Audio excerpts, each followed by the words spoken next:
Which would be good. Right, we good? We are live. It's like the same day when you wear the same outfit. I did that on purpose, see? You turn up a party, you wore the same outfit at the party, and you realised, you thought, Jesus Christ, what is going on here? I want it. What's that? It's alright. It's good. Good and good. I just check it from mine. Because we can do the live comment things through my phone again, because that was quite good, I think. Yeah. Hey everyone, so we've got a brand new podcast going on, but basically we're always going to film it live on Facebook because we like to film it live. We're live in 5, so get your coffee, get your green tea, get your peppermint tea, chamomile, glass of water, maybe a little squirt of lemon in it, and we'll get straight into it. Joey, back up. Joey's in here. Right, here we're in the sound. Mommy's little prince. Right then. So, we are back with a brand new podcast with myself and... Feel Nana? Yeah, there we go. Let's get straight into this one, rather than like beating around the bush. We've had the news. Like Matt Hancock. yeah. Good Morning Britain, right? Bex watches it every day. And we were watching it yesterday. I like that you said that. And we were watching it. And Piers kept asking Matt Hancock, like, what he was going to do. Was he going to take a pay rise or was he not? And he just kept beating around the bush about it and not answering the question. So I always think it's best to get straight into it, isn't it? Yeah. And like answer questions honestly. You just look like an idiot. Yeah. Like, have you stuck to your diet? Well, You can tell they haven't if they, Well, if it's not a straight cut yes, it's a no. it's a no, exactly. And also, you can see if it's yes or no, can't you? That's the thing, all right? There you go.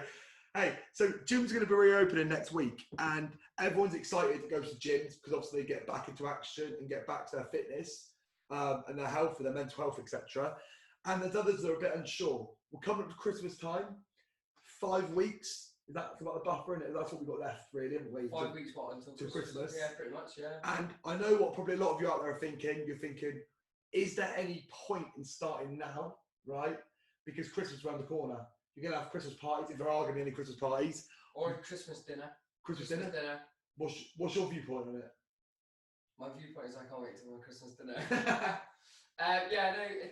5 weeks, like you're saying, until obviously the festive seasons, and even if you think about it, 3 weeks until it all begins, because you put your tree up, 12 days before, and that's when the chocolate starts coming out, and you start getting sent a couple of gifts and pre-Christmas presents and all that kind of stuff. You go into the shop and it's riddled with celebration boxes and all that kind of stuff. So I thought you said riddle, but I thought you were going to say something then like riddle with the eyes or something like that. I've never used the word riddle. What, on here? Yeah. Give me like this riddle. Riddled with celebration boxes and ice the eyes. Yeah. Do you want to go and get more?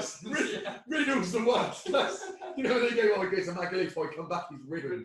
Yeah. I would use it in that context. Anyway. I thought it was in that context I would have used it, but there you go. Get back into it. So riddled with celebrations, right? Celebrations and Quality Street lots. Yeah. And you start overindulging, I'd say, from 3 weeks now. Yeah. So I'd say it's a 3 week time scale. Yeah. We're looking at maybe even 4 weeks if you're generous, if you're strong. But it is the time of year where you kind of just forget about all things routine, I'd like to say. Yeah. Routine goes out the window this time of year, isn't it? Because you kind of just go and say,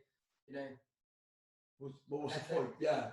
My thing is, I think a lot of people are going to think, well, what's the point in starting? Because I'm going to end up drinking, over-consuming on food, and I won't get much exercise in anyway, because the gyms are probably shut for a week over Christmas anyway, right? Or Christmas Day and Boxing Day. Yeah. So most people think, well, what's the point? I might as well start in January. My point is, right, that fitness, health, mental well-being, all of that, fat loss, it's not a stop-start thing. It's a continuous journey. Continuous flow. Yeah. So you've got to understand there's always going to be Christmas is coming up. There's always going to be birthdays. There's always going to be social events coming up. So the whole point is, if you're going to stop and start every single time, there's going to be holidays coming up, then you haven't come in with the right attitude, because the mindset should be that you exercise X amount of times per week, every single week for the rest of your life. It's standard. Yeah. And if obviously you're going to plan exercise 4 times per week, but you pick up an injury or you maybe think, oh, I'm going to go on holiday and you want a little break for a week, absolutely fine. But to have that mindset and thinking, well, Christmas is like 4 or 5 weeks away, and actually festive period starts going to start like maybe 3 weeks. Yeah. So what's the point? To me, it's ridiculous, because if you could potentially lose maybe half a stone up until just before like the Christmas period, 3 weeks, £2 a week, not like easy to lose in that. Yeah. And then maybe in the Christmas period, you might gain a couple of pounds, maybe 2, 3, 4 pounds. You're really still in a better position in January, aren't you? Or even if you just lose half a stone up until then, Yeah. put that half stone back on. That's half a stone that you wouldn't have put on anyway, on top of what you already were. But normally what's going to happen is people are going to like be the same weight, put on 2, 3, 4 pounds, and then be 2, 3, 4 pounds heavier than what they originally were in January. Yeah. So the whole point is you either keep exercising the whole way through, and I love Christmas. I like to indulge in. Everyone, I don't know anyone that doesn't really. Isn't yeah, it? But does that stop you? Normally, most people have got more time off than ever over Christmas, right? And things aren't open as much now, so that means we'll go on more walks. So does that mean we shouldn't be getting our steps in? Does that mean we couldn't do a couple of home workouts per week, and also indulge it and enjoy ourselves? It seems mad that people have this mindset where, it's like December, so I don't do anything. Yeah. But it's just another month. It's another month in a year. You wouldn't say to a smoker who's been stopped smoking from January up until December, and then say, well, you'd be as well start smoking for the whole of December again, would you? What would be the point? Exactly. Because you'd probably start smoking again. So I mean, and it's you wouldn't do that. So you need to kind of relate it into that same principle of the eating or the exercise, I'd say. And it's the frustrating thing is when you don't exercise, when you don't do steps, when you don't eat properly, and when you drink a lot of alcohol, you feel like crap. So you spend the whole festive period feeling rubbish, right? And I don't care, everyone's just hair of the dog, I'll get back on it and stuff like that. Hair of the yeah. But all of these things are just stupid comments, right? And they come from like well-educated people sometimes. People say to them, hair of dog. Hair of dog makes no sense, right? Because when people go, you get back on it, at some point you're going to feel terrible, right? So all you're doing is delaying the inevitable. Yeah. Exactly. So at some point you're going to feel like shit. So you can go out on a bender Friday, right? Get back on it Saturday, get back on it Sunday. But I'm telling you now, Monday's going to come, right? And Monday's going to come hard. Yeah. Like a what do they call it? Like Mike Tyson smacking you in the face. Or you know them Valkyrie rockets, when they send like 3 of them down. Yeah. Like, when they send like missiles in like a little village or something. But that's what I mean. It's gonna be your head. But that's what I'm saying. Like, but if you just drank Friday and didn't drink Saturday, the hangover would be bad, but it wouldn't be as bad as a Friday, Saturday, Sunday hangover. Yeah. You know what I mean? So what I'm trying to say is that if you don't do anything now, you're gonna have a much harder position to start in January. Massively. That's all you've got to say. You're not getting yourself off the starting blocks here. And your mindset already is in that terms of it's a defeatist mindset. Yes, I can pick it up, I can leave it, I can pick it up, I can leave it. But the mindset should be that if you're out there and you want to get healthier, it's healthier for life, right? We don't do 8-week challenges anymore for that reason. Yeah. The whole point is it's a life challenge, it's a continual process. And if you want to do 10,000 steps for 8 weeks, and after 8 weeks you want to stop doing 10,000 steps, I wouldn't even bother doing 10,000 steps, because the whole point is that you can't just suddenly do the 8-week challenge and then you suddenly, drop off, and then you get it all back again. Yeah. It's pointless, yeah. But that's what it's flipped now, isn't it? It's kind of more education and learning and understanding of what you do today will impact you in 5 years. Yeah. Will impact you in 10 years, 15 years. All the things like your stretch and move, mobility routines, all that kind of stuff. It's not just so you can wake up on Monday and do a little stretches. In 5 years, your hips are going to be mobile and you're not going to have to get a hip replacement. So it's one of the most popular operations in old age, isn't it? Yeah, loads. I read a figure the other day, it was on The Guardian or something. I don't really watch the news, but you get the blog post on your phone. So it was like the third most popular operation in like over 60 plus, 65 plus or something. Yeah. Just because, they weren't taught about doing stretching and stuff. So what you do today, never mind whether it's the eating steps, the 5 weeks lead up to Christmas, improving your mindset will impact you in 5 years, 10 years, whatever you do. So I think people just need to look into the future a little bit more. I always relate to like a business, right? So like this is what we're doing now, this show. You do the show for 4 weeks and then go, right, it's finished. Because the point is, it hasn't got started yet, right? But I see this as a continual process. And actually, if you look back on like 1-2 years' time, you'll be like, oh, do you remember when we used to do the show. Podcast in the living room with them lights. And Yeah. phone, like, yeah. Do you know what I mean? But actually, that could be a potentially 2 years' time, your own little podcasting studio. Yeah. And you'd be like, wow, you relate that to the body. Yeah. That would be the body of your dreams. Like, you know, the shape, the good shape, the feeling good, like the arms, the stomach, like all those kind of things is what you're starting with. So that when you start with the shell and you build on it and build on it. Yeah. So for any of you out there and you're unsure about what to do and you can't find the motivation and it's getting darker, you can't get motivation, right? And no matter how much you pay monetary wise, motivation doesn't exist. It's the first few weeks you're motivated because you're excited. It's something new, isn't it? Yeah. And it's same with everything. It's like a new relationship. You're really excited about it. But then, like a relationship, you have to nurture it. You have to water it to give it light. You know, you do all that stuff with it. Yeah. Same with your fitness goal, where you want to build muscle, where you want to lose fat, where you just want to feel mentally better. It's a continual process. And the fact is, there's going to be many weeks when you don't want to do it. There'll be many weeks when you don't want to train, when it's dark, when you don't want to go outside for a walk. Yeah. You know, all those kind of things you recommend. There'll be plenty of days you don't want to do it. Probably more days you don't want to do it when you do want to do it. There's plenty of days where you don't want to. Sounds harsh. Yeah. There's plenty of days when you don't want to come home and see your wife or see your girlfriend or see your kids. You've had a long day. Yeah. But you still go home. You know, if that's a goal that you're working towards to improve your relationship, just like you were relating it to them, relationship and all that kind of stuff, then you, like you say, you walk, you nurture it, you water it, all that kind of stuff. You spend the time with the family. You know, you make time out and all that kind of stuff. So if you can apply it to different aspects of life, I think it'll help to build a relationship with you know, with the two aspects, whether it be your mental health or the fitness or your journey or whatever you're doing. It doesn't even have to be about fitness, is it? No. It's whatever you do. It's not going to be straight sail. It's not going to be easy peasy. It's not like you can just look at everything up on the internet. You know, it's going to take actual real experience and real personal time to improve every aspect of life, I think.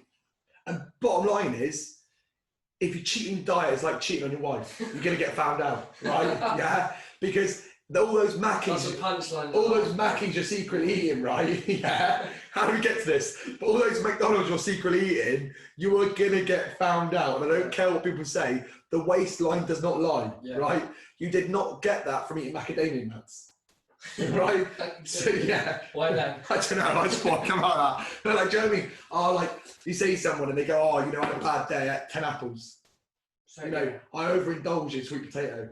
Never get that, do you? No. But you'll see mate in a corner shop with the Cornish pasty in his hand every single day.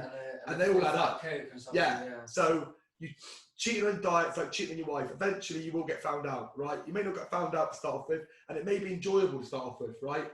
That food might be enjoyable. But right? That thought will be in the back of your head constantly. But that thought process and that worry and that anxiety will get back, and it will catch up on you. I'm not speaking from experience. I think he might be. Yeah. So what I'm going to say. Too much knowledge on the situation. So what I'm going to say is that is my strap line for the day, right? What is it? Cheating on your diet is like cheating on your wife. You will get found out at some point. All right. Remember that. Oh. Life lessons. Life lessons by Fiona Luke. But let's just we'll just finalise it. We'll bring it back. We'll come back to December, right? Because that's what we're talking about. Gyms are back next week. And that's spot on. You know, ideal, and that's what everyone wanted. Yeah, and people are happy with that. Striving for the whole month, isn't it? Yeah, and we'll have flag out. We will have petitions done and job done. But it doesn't mean that there's no point in going back now because you think to yourself, oh well, we'll be in December. There's no point. You need to start a continual journey in a process. And the whole point is, whatever you start, you continue doing. So if you start with 10,000 steps, and we just put that random number out, ideally it should be more. Like, me and Phil are not bragging, but we... Average. Average. What would you do? Yeah, go again. I think my Fitbit average is 18,000, 19,000 or something. Yeah. Which could be more, but it was more... You know, when we're doing classes and stuff like that, but that's just because we've both got active jobs. Now, if you're listening with that active job and you're thinking, God, well, you know, I only do, 8,000, 9,000, what's going on? Maybe you need to take a look at different areas, or even if you haven't got an active job, kind of rein it in and look at different areas where you can fill the time and fit in space for, your daily activity, like your steps, your exercise, whatever. Yeah. So mine's about 18,000, 19,000. And mine's similar to that as well. The same, yeah. And you go on steps, right? A quick tip for everyone out there: we're getting it designed as we speak, but it's based like a day planner with your timings, and you break your days down in half-an-hour slots. I can guarantee you, if you don't feel you've got time to do 10,000 steps, that's technically like an hour and a half walk, right? So an hour and a half walk, and then also you poodling around doing bits and pieces during the day. Yeah. If you factor in to walk for an hour to an hour and a half, you're going to hit 10,000 steps. So look at your day's planner. If you do a typical 9 to 5 job, right, and you have an hour's lunch break, what you then need to do is you need to factor in a half an hour morning walk, half an hour lunchtime walk, and half an hour after 5 o'clock walk, right? Whether you park somewhere, you walk into work for half an hour, and then you walk back for half an hour, that's going to make up your 10,000 steps. Then if you just do a bit of walking whilst you're working and in the evening when you're pottering around, you're going to hit your 10,000 steps easy. But the point is, if you don't factor it in your day, you're not going to do it. And the same with everything. I have a day's planner and I factor in every single thing, what jobs I've got to do, what lists I've got to do, what times I've got to do them, and I make sure I get everything done. The same with your health and fitness. You need to factor in time of your gym session, time of your steps, when you're going to eat, when you're going to drink water. I think it's a vicious cycle because people think that they, I don't have time to have a half an hour walk, or I don't have time. I know it's just a classic thing as well, like not being rude whatsoever, but everyone has the time. It's just you need to rein it in. So if it's a half an hour walk to work, that does mean that you kind of have to get up half an hour earlier. And then you say, well, what about my sleep? Because you always bang on about sleep. Well, then you need to go to bed half an hour earlier than that. And then it's like, oh, well, I already go to bed at 10 o'clock. But if you think about it, what do you do past 9 o'clock? Not a lot. You gawk at the TV. Some people read, fair enough. But, you can maybe factor in a bit of reading when you get home, or spend 5 minutes here or there reading throughout the day. That's the other half of your lunch break if you've got an hour, half an hour walking, half an hour reading. But, it's just trimming it all back a little bit and just neating things up, just neating it up a little bit. Think about how much wasted time, the screen time on your phone, I think is a good indicator for how lazy some people are nowadays. You spend, even I'm a prime suspect of that. I fully will admit that, it's a couple of hours, 3-4 hours a day on your phone. And it's like, you're looking down at the screen, and most of the time what you're doing when you're sat down. When you sat down, when you're looking at your phone, you are sat down. So it's like, that's time wasted that you could be out walking. Do it whilst you're walking. Yeah, call someone. Business calls. Yeah. Not sitting in your mate's office room. Taking multiple calls, But get AirPods, get headphones, go for a walk. It's simple. It's so simple, but people don't apply the simple things. And that's what we're in with. Yeah. Sometimes the easy things. I try to be effective. It's like, sometimes they say the easy things are hard to do, but they're also hard not to do. You know what I mean? Because they're so easy to do, it's also hard to do them. You know what I mean? So you just got to make sure you do the easy things. Tick boxes, tick box, tick box, tick box. Get it done. Get results. December's another month like any other month, okay? December is a nice month, don't get me wrong, and it's festive, jolly, family time. Doesn't mean you should be quitting or cheating on your fat loss journey. Or your wife. Or your wife, all right? Yeah.